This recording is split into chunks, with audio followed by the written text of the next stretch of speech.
I'm joined by Councillor Paul Swaddle from the Conservative group. He's the Conservative group leader on Westminster City Council, so the opposition group leader. Now, Councillor Swaddle, explain to me, why are you unhappy with this plan?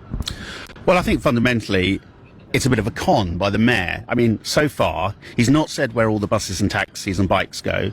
He's not worked out what the accessibility issues will be. He's not said how it's going to be paid for, and he's not asked the police how they'll police it. And he's not produced a detailed plan. But he has managed to get 4,000 people in London to say yes, so well done to Sadiq.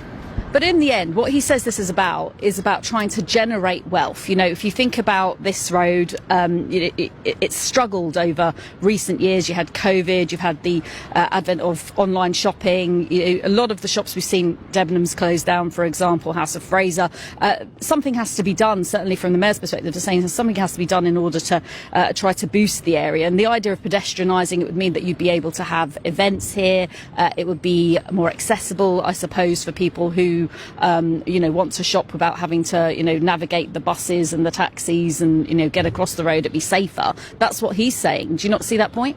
Well, I think we already had a scheme that was being built. If it had not been stopped, it would have probably been about halfway through already, which saw a great improvement to Oxford Street, more greening. The shops and the businesses were happy with the scheme. Local residents were happy with the scheme. And there was even general consensus amongst local politicians over the scheme. But he's come in and just stopped all that. And that was the scheme that your Labour opponents on the City Council had come up with, and they were not happy at the time that it was cancelled. Well, the local Labour group say they're not happy, but they're not speaking out. They're not saying what they think should happen. They're not saying they'll stand up to the mayor. They're just being rolled over and ignored. And that was seen last time when Adam Hugg didn't even get invited to the kick-off for the whole process, and he's absent from the press release today. Although I spoke to his team yesterday and they said that this was not their preferred outcome, but essentially what they've done is they're trying to come to an agreement with the mayor on the things that matter. So on the issue of safety on the street, that was one of the concerns, that if you're pedestrianising it, is it going to be a safe place late at night and what have you. So that's one of the things that they've been talking about. Also the freight traffic around the area, dealing with that. So he's, I suppose, taking a practical approach. Is that not what local politicians should be doing at this stage if the mayor is going to push ahead with this?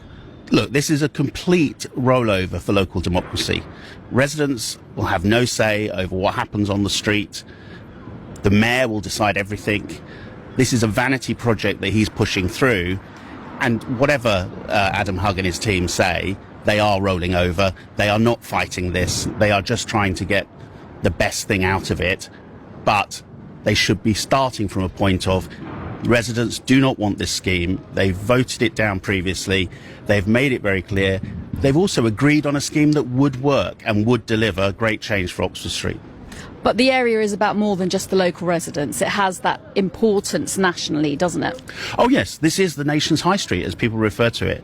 But it is also people's local high street. So I've got residents from St John's Wood and Pimlico who come here to shop, but they need to be able to access it by bus so that they can get off outside businesses. We need taxis to be able to pick up and drop off. We've got safety concerns right across the West End, and this is not going to make that better. We've got local elections next year. I think that's obviously something that you'll be looking towards. Do you think that this is going to be a factor? Obviously you'll be trying to win back Westminster City Council. You lost it for the first time ever to Labour back in 2022. Is this going to be a factor in those elections in terms of what you'll be campaigning on? Well, look, we've already seen a West End by-election earlier this year that we won, having previously lost in the ward. And we've also seen Paul Fisher, a Labour councillor, leave Labour and join the Conservative Party because he knows that we're the only people standing up for local residents, and he knows that Sadiq Khan is just trying to roll people over here in Westminster. Do you not see any positives from this proposal? No, I mean, I was speaking to the Westminster Property Association yesterday. Vacancy rates are down to their lowest since pre-COVID, just over 1%. We are seeing good improvements on Oxford Street. This will just delay things further, and we will see stagnation while he makes up his mind as to what's being done. People don't know where to put their front door when they're refitting their shop because they don't know where the traffic's going to be, where the access is going to be. This will cause a period of uncertainty.